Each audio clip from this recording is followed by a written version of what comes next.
Good morning students. आप सभी बच्चों का स्वागत है हमारी पहली क्लास में साइंस की। आज जैसा कि मैंने आपको बताया था कि हम अपनी पढ़ाई को सुचारू रूप से चलाएंगे, तो पहले चैप्टर से हम स्टार्ट करेंगे जिसका नाम है भोजन, यह कहाँ से आता है। तो उम्मीद है सबके पास बुक्स हैं और अपनी अपनी बुक्स आप खोलेंगे, साथ साथ स्टडी करेंगे। तो सबसे पहले भोजन की बात की जा रही है तो आप सब भोजन करते हैं, आपके घर में भोजन बनता है, आप भोजन ग्रहण करते हैं, ये सब आप जानते हैं। तो पहले पैराग्राफ में जैसे आज आपने अपने घर में क्या खाया था, पता लगाइए कि आपके दोस्त ने आज क्या खाया था। क्या आपने कल और आज एक ही प्रकार का आहार लिया था? क्या यह सत्य है कि अलग अलग समय में हम भिन्न भिन्न प्रकार का आहार लेते हैं?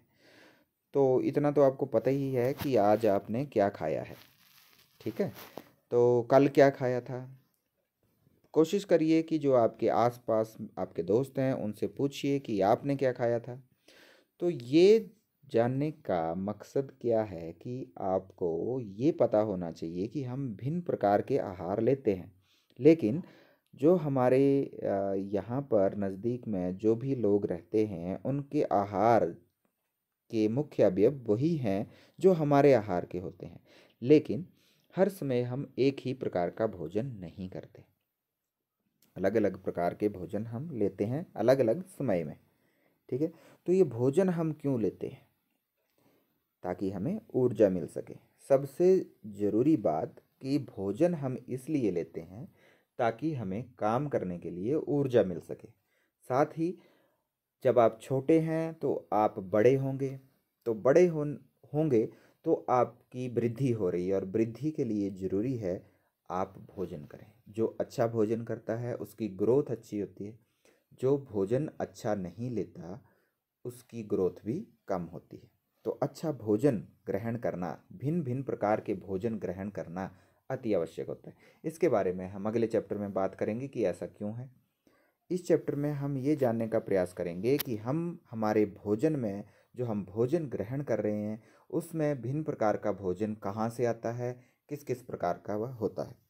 तो जैसे पहला क्रियाकलाप है 1.1 भिन्न विभिन्न खाद्य पदार्थ। तो जैसा कि आपको पता है आप चावल लेते हैं, चपाती लेते हैं।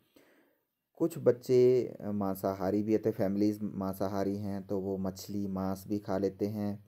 कुछ नहीं खाते, कुछ ऐसे भी होते हैं जो सिर्फ अंडे खा लेते हैं। तो कुछ ऐसे हैं जो जिनके घर में दूध बहुत है तो वो काफ़ी दूध के बने हुए खाद्यान्न लेते हैं। कुछ ऐसे हैं जिनके घर में दूध कम है तो वो कम दूध लेते हैं। तो इस प्रकार से भिन्न प्रकार के हम भोजन ग्रहण करते हैं और यह हमें मुख्य रूप से कहाँ से मिलेगा? जंतुओं से और पेड़ पौधों से, ठीक है। तो यहाँ पर एक सारणी है कि हम क्या खाते हैं, इसकी आपने एक सूची बनानी है। दोस्तों के नाम लिखने हैं। जैसे अभी तो आप स्कूल नहीं जा रहे हैं, आसपास दोस्तों के नाम इकट्ठे करने हैं, उनके नाम लिखने हैं और उन्होंने पूरे दिन में क्या खाया। मछली खाई, अंडा खाया, दूध पिया, चावल खाए, चपातियाँ खाई, कितनी खाई, दाल खाई, कौन सी सब्जी खाई। ये हर एक बच्चे का एक दिन का आपने यहाँ पे डिटेल भरनी है। तो ये सारणी आपने अपनी कॉपी में बनानी है और ये मुझे शाम तक लिख के बतानी है। उसके बाद अपने भोजन में हम अनेक प्रकार की चीज़ें खाते हैं, ये सबको पता है, चावल चपाती सब।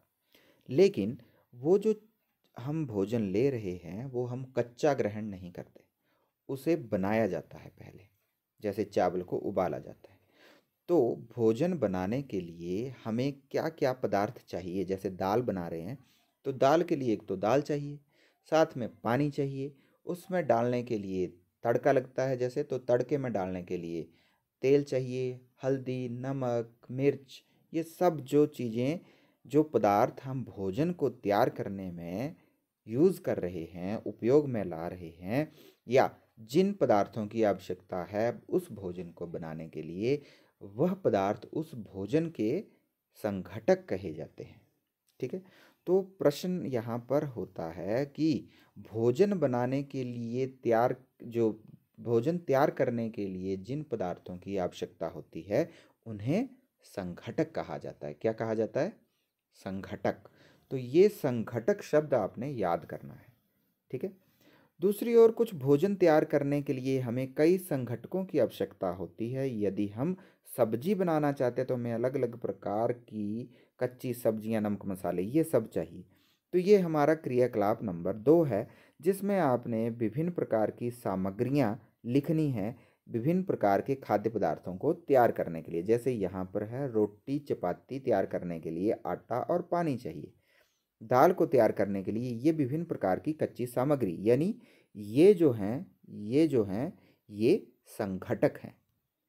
दाल बनाने के संघटक हैं कच्ची दाल, जल, नमक, तेल, घी, मसाले, और भी आप लगाते हैं कच्ची सामग्री, वो भी आप लिख सकते हैं। अब देखिए, चपाती बनानी है तो हमें आटे में पानी मिलाना होता है, तो कच्ची सामग्री क्या है? आटा और जल।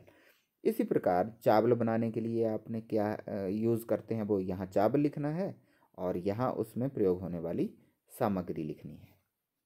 तो इस प्रकार की सारणी आपने बनानी है और शाम तक मुझे लिख के देनी है। तो ये 2 प्रकार की सारणियाँ, अपने दोस्तों के नाम इकट्ठे करने हैं, पूरे दिन में उन्होंने क्या क्या खाया है उनके सामने लिखना है। दूसरी सारणी में आपके घर में क्या क्या खाद्य पदार्थ बनते हैं और उनको बनाने के लिए क्या क्या संघटक प्रयोग किए जाते हैं, यानी क्या क्या कच्ची सामग्री प्रयोग की जाती है, वो आपने सारणी में लिखना है। तो ये छोटा सा काम है आज आपके लिए।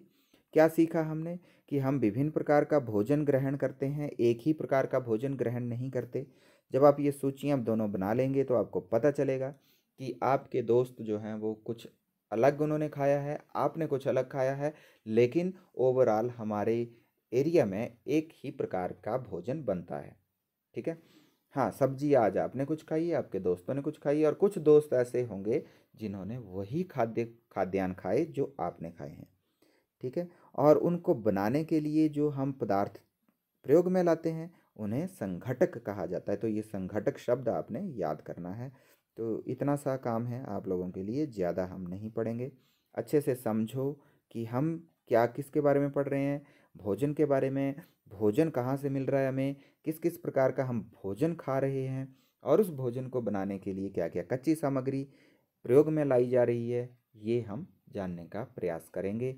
और साथ में एक शब्द जो हमने यहाँ पर सीखा है वो है संघटक, यानी वह कच्ची सामग्री जो किसी खाद्य पदार्थ को तैयार करने के लिए प्रयोग में लाई जाती है, उस कच्ची सामग्री को हम संघटक कह रहे हैं।